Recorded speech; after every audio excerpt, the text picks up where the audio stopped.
365 days later, and the second most powerful military, supposedly the second most powerful military, still can't establish air superiority over Ukraine. For reference, the United States was able to do it in Iraq, a nation halfway across the world without an interconnected highway system, in 72 hours. So this is going through a bunch of Russian military bloggers and Russian media personalities talking about, oh, the war is only going to be a few days. Oh, well, what I mean, a few days, it's going to be in the March. Oh, and it just the copium. Осталось буквально несколько дней. Как вы знаете, танки на подходе к Киеву. Уже танки в Киеве? Танки уже возле Киева. 3, 5, максимум 8 марта. Бровь поднимем, и Украина поймет все. Возьмем Киев. Эта война продлится, This war will last 3 to 4 days tops. So some people will tell you that it was never planned to be a 3 to 4 day operation. Here it is right here. The thing is, Lukashenko is famously loose with his lips. It's the same reason he showed that map he wasn't supposed to show on TV. For those of you who don't remember, look up Lukashenko map. It comes up here. It's like the first thing comes up, which shows an invasion of Ukraine from Transnistria, which I guess was scrapped by the Russians. He's famously loose with his lips, so I think this is a heavy indication that this is what Putin told him, that it would take 3 to 4 days. И Киев будет взят так быстро. 1,5-3 дня. 2 дня. Потом падение города. Now, listen to her. She's one of Russia's biggest talking heads when it comes to state media. She is still on state TV, yapping. She said it would take 2 days. 2 days. Слава Україні!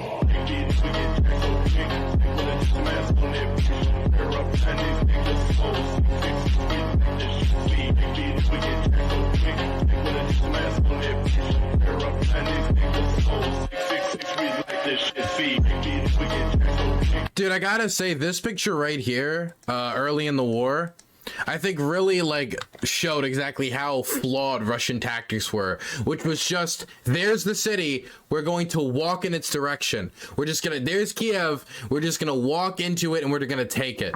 Just like a single file line, everyone. Might as well put a target on your chest.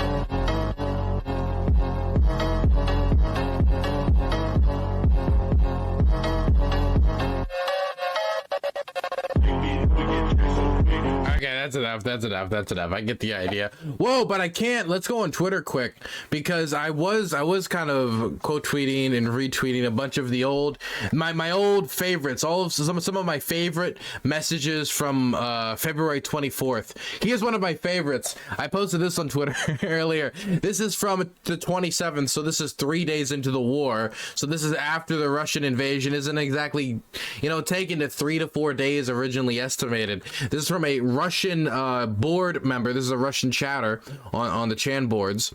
Screenshot this and repost it in exactly 30 days. If Ukraine exists by the end, I will eat my own feces and stream it. This was posted on February 27th, 2022. I have still yet to see any streams pop up. Not that I'm particularly curious to watch that stream, but I'd like to make sure that people, fulfill on their promises. Where are some other ones? We got some other ones I know I saved. Where are the other ones? Oh, here's one of my favorites. 1 hour and 22 minutes. Russia disables the entire Ukrainian military.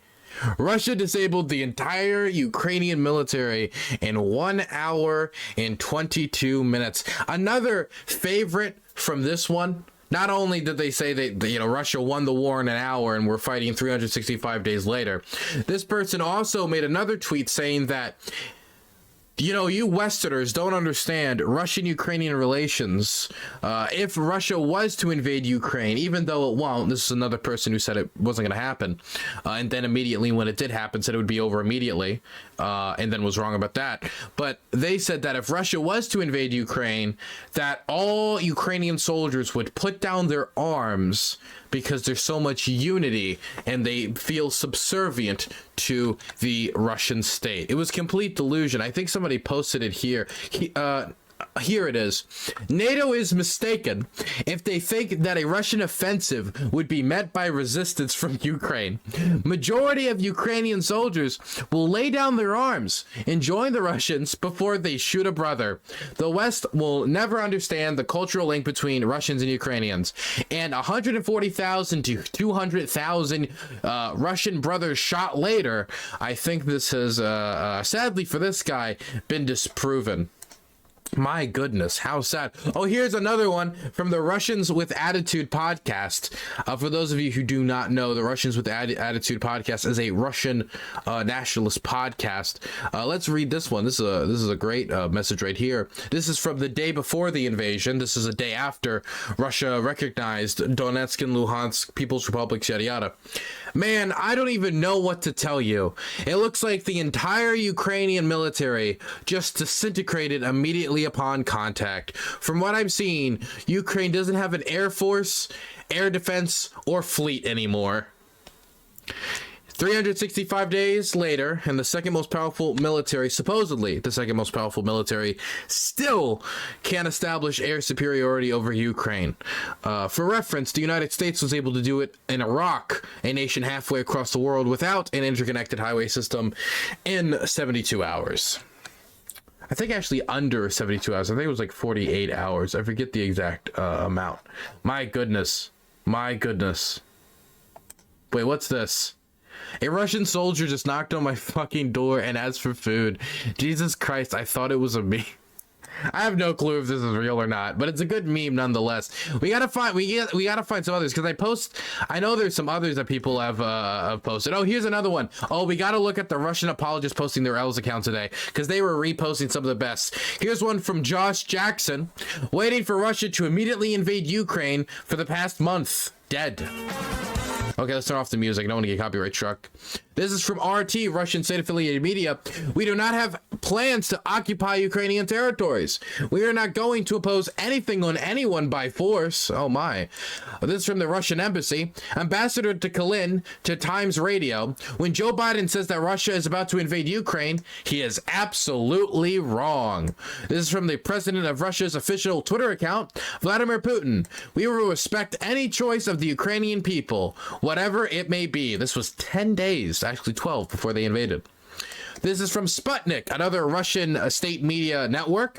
Moscow has no plans for aggression, has never attacked anyone in its history, Kremlin spokesman says. Never. Not a single nation was ever attacked. No native people was ever attacked. No Jews were ever pogromed. No nation ever invaded and annexed. And the entire, it just never happened. Never, ever. This is Clint Ehrlich, and I remember this guy. This guy's a particular clown. I'll put my reputation on the line. There is now zero chance that Russia suddenly invades Ukraine. Zero with an O. It doesn't mean the crisis is over, far from it, but the sudden invasion scenario is off the table. Here's why. This was 8 days or 7 days before the invasion. Oh, here's a Russian government official, an ambassador. The international community was warned that about 1 a.m. on February 16th, Russia would invade its neighbor. Where is the invasion? Any apologies for inflaming tensions and misleading the world public? Shame. Just shame. Oh my God. I can't believe those Western shills did that. That's terrible. That is terrible. My God. Show us on tweet. If you want me to read us on tweet, tweet it out. Just put it in chat. I'll read it. Russians, MFA says Russia won't invade Ukraine. MFA stands for Ministry of Foreign Affairs. Blames U.S. for aggressive plans. Maria Zakova said it was absurd to say Russia nurtured any aggressive plans about Ukraine. Absolutely absurd. They would never. They would never. Danny High. This is one of my favorite tanky Twitter accounts. Russia didn't invade Ukraine just as Iraq didn't have WMDs or Syria didn't use chemical weapons on its own citizens. It did, by the way. The U.S. is merely waging yet another coordinated propaganda campaign to lie the world into war. The funny thing about this was tweeted the day of the invasion. He couldn't have tweeted this at a worse time. This is like tweeting on 9/11. What terrorists? Like the day of. Like he couldn't. There was not a moment he could have tweeted this tweet at a worst possible time. Zarkovka, this is another person in the Russian Foreign Service. Today we mark another day of the start of war with Ukraine, which did not happen again, to the Western media outlets' regret, no matter how hard they whip up the hysteria. See for yourself what the collective Western media and official words are worth. This is from the Ministry of Affairs of Russia. Paul Lorgren says, the idea of an imminent Russian invasion was one of the most perilous deceits in decades. Oh my gosh, so deceptive. Can't believe they let the left get away with that. Oh, woof, terrible. Clapton, thank you so much for the prime. I appreciate it. But NATO had seriously misjudged its capacities to deceive and forced to reveal its empty hand. You know what I don't get about this? What was even the plan? Like when they say, "Oh, NATO and the West lied," what was the plan? Oh, you're gonna invade Ukraine. If there was no plan to invade Ukraine, then it wouldn't happen, and then the West would all have eggs on its face. When you think about it at the time, what motive did the United States have for lying about it anyway? Like, let's say the United States says Russia's about to invade, and then Russia doesn't invade. What's the motive? Then the West just looks silly. It doesn't even make sense. The mythology of the defensive alliance has been irreparably oh my god, I'm terrible with this word. Irreversibly ruptured. I'm just gonna say that.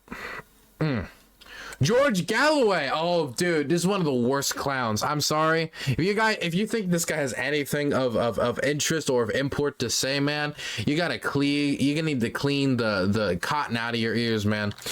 Y'all said Russia was about to invade Ukraine. I told you it wasn't. You were wrong. I was right. Again, show some bloody humility, especially if they're not even paying you to act like an idiot. From Russian state-affiliated media. My goodness, that did not age well for George Galloway, did it?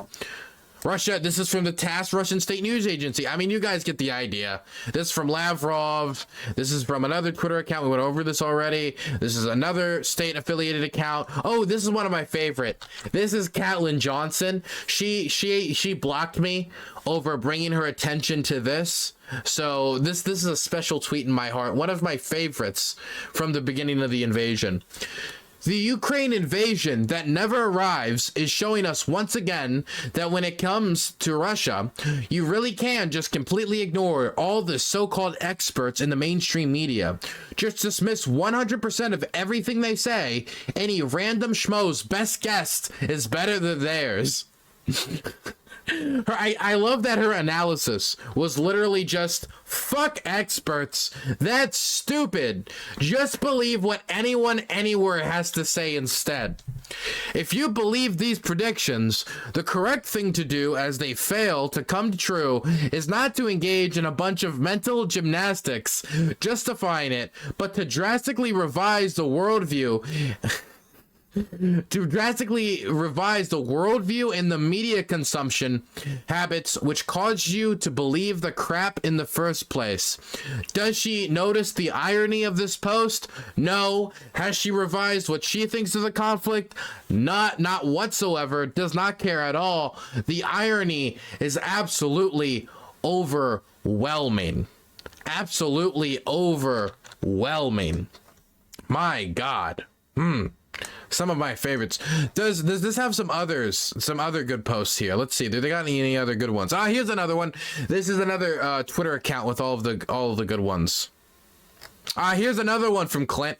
Many people are predicting that a Russian invasion of Ukraine will look like the failed Soviet invasion of Afghanistan. They're wrong. So now that it happened, he had to move the goalposts from it won't happen to, well, now that it's happening, it's there. The world will be shocked by the swiftness of the Russian victory. We're about to witness a Sputnik moment. So first it was the Russian invasion isn't happening. Now that it happened, well, the Russian invasion will be swift and brutal. Well, now that it hasn't been swift and brutal, now it's moving, just continued moving the goalpost over and over and over and over and over and over and over and over and over again, while never doing any self-reflection. My goodness. Unless y'all know something I don't, there is no proof that Russia is bombing Kiev. Explosions were heard after Russia's announced military operation in the Donbass under the request of the breakaway republics. This does not equal an invasion. Don't let war propaganda cloud your reality. Russia didn't invade Ukraine. We already read this one earlier. A few hours later, denazifying Ukraine is a good thing, actually.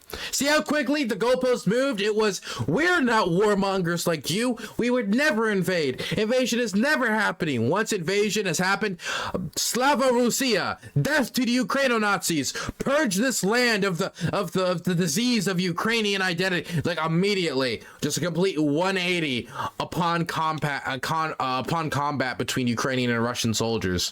Oh, here's Caleb Maupin, the leader of the Center for Political Innovation and spank enthusiast, person who kind of forced conversations about his sexual fetish spanking on members of his staff. USA faked out the world. Russia did not fall from it. Man, oh yeah, here's the Russians with Attitude account. We already said this. We already read this one. Oh, and here's a good one. This is Jay Buffont. Whatever U.S. intelligence and government officials tell you, a state leader is a dictator or they're invading another country, etc., always assume that they are lying. Get the facts from other resources outside of the U.S. to see what's really going on and follow the money. Wow, they're always lying unless they're not lying and you look like a clown. My goodness. These are some good posts, man. These are some great posts. Oh, here's another one from Mango Press. 1 hour and 22 minutes. Russian disables the entire Ukrainian military. Lol. This tweet has been deleted. Fantastic. My goodness. This is, like, can I be clear? This is like opium for me. This is like opium for me. Absolute opium for me. Oh, here's another one. This is from Tucker Carlson.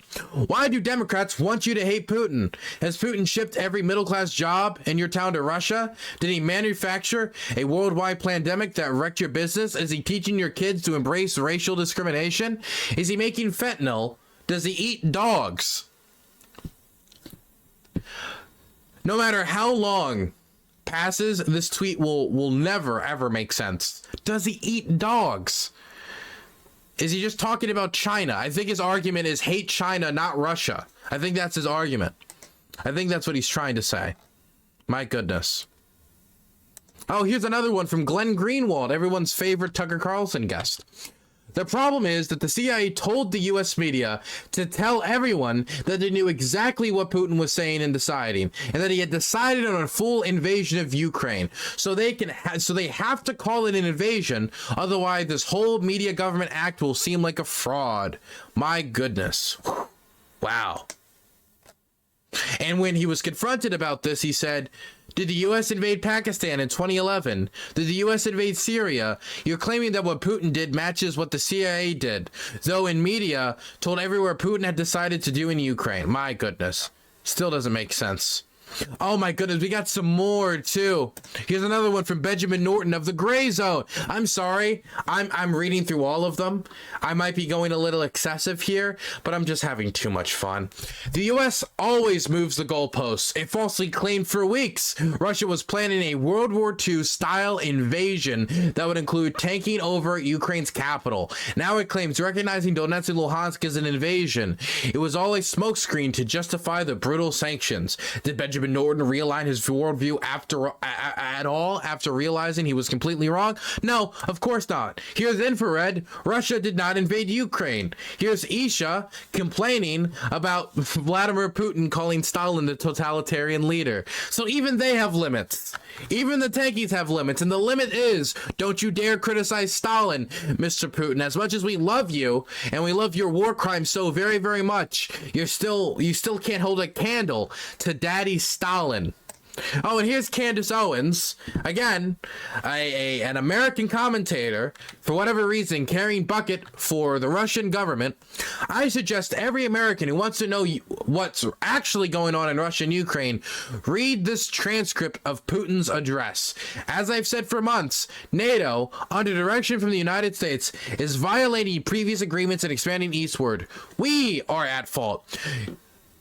If you were to read Putin's speech, it outlined a justification for Russia to have control of every single post-Soviet state.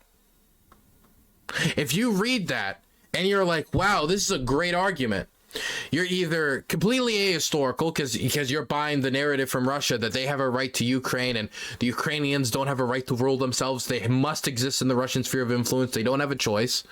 And that Russia created Ukraine, because that's another thing he said in there, completely ahistorical. He said that Russians created the idea of the Ukrainian state. They created the Ukrainian state during the Soviet Union. Not true.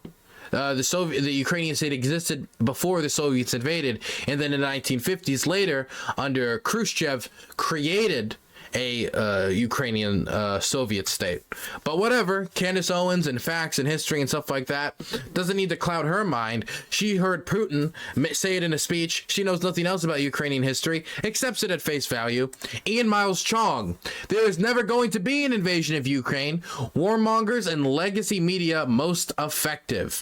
Okay, so you can keep going. There's Justin Hinkle saying on February 22nd, Russia didn't invade Ukraine. There's him saying again, he didn't go extreme because it wasn't an invasion according to the White House. What invasion are you referring to? He's saying what invasion? What invasion? It's not an invasion. It's not an invasion. It's not an invasion. Okay, look, to be very, very blunt, to wrap this up after going through all these pieces, every single person we just read the tweets of, you should completely ignore when it comes to analyzing this war.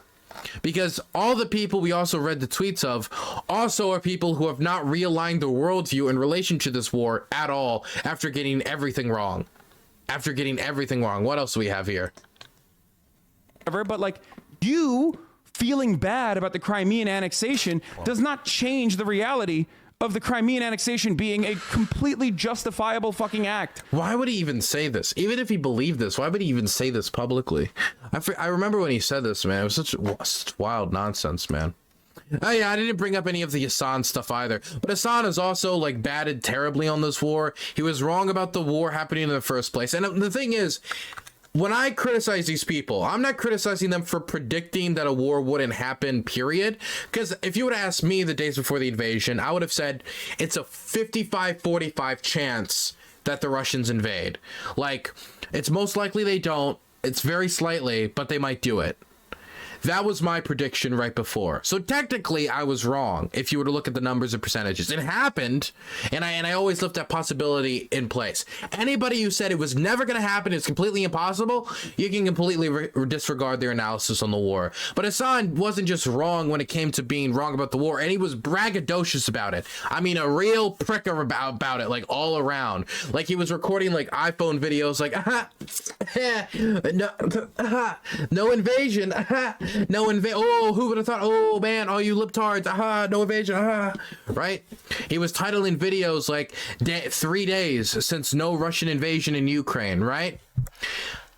But it wasn't just that. He then said that statement about Crimea, and then later, when the Ukrainians struck the Russian bridge into Crimea that was set up illegally during their annexation, during their illegal annexation of Crimea, in order to strain Russian supply lines for the war effort, he said that it was a completely unjustifiable act, that it was not within the guidelines of war, that it was horrible, it was so terrible, even though most military historians would 100% say that it was not outside the bounds of war, that this is completely within the bounds of war, and it was targeting Russian supply lines, which, I mean, militaries have targeted supply lines, either blown them up or otherwise, for hundreds of years.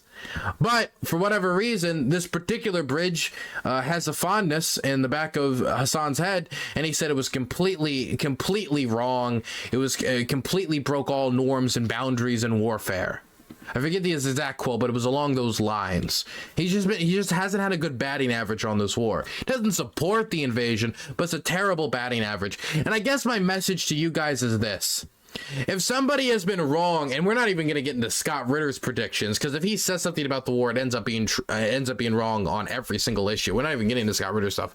But my general point of this video is this: not only to like reflect on all this nonsense and laugh at it, but also to say this: if somebody is wrong consistently about this war, whether it was the initial invasion or happening, saying, you know, it's impossible that it'll happen, it's not going to happen, they got that wrong, and then they proceeded to get it wrong, saying like, oh, this invasion's only going to last 3 days, it's only going to last 4 days, it's going to be over like that, or oh, it's already over, in fact, the Ukrainian military completely collapsed, or they're going to just start making up nonsense about the Crimean bridge explosion, or whatever it is. Maybe just don't take their advice on the war at all. Maybe don't listen to their commentary on the war at all. I mean, if they consistently bet wrong on this war and consistently get it wrong, why should we listen to them? That would be like trying to take financial advice from the people who managed the 2008 financial crisis. To be like, oh, Freddie Mae? Yeah, bring them in here. I'll have them manage all my finances. Absolutely. That sounds perfect. That sounds great. You know what? How about we make a business model in the let's get all the Blockbuster CEOs and former people on the board and have them manage my video company. I think that's a brilliant idea. It's a terrible idea.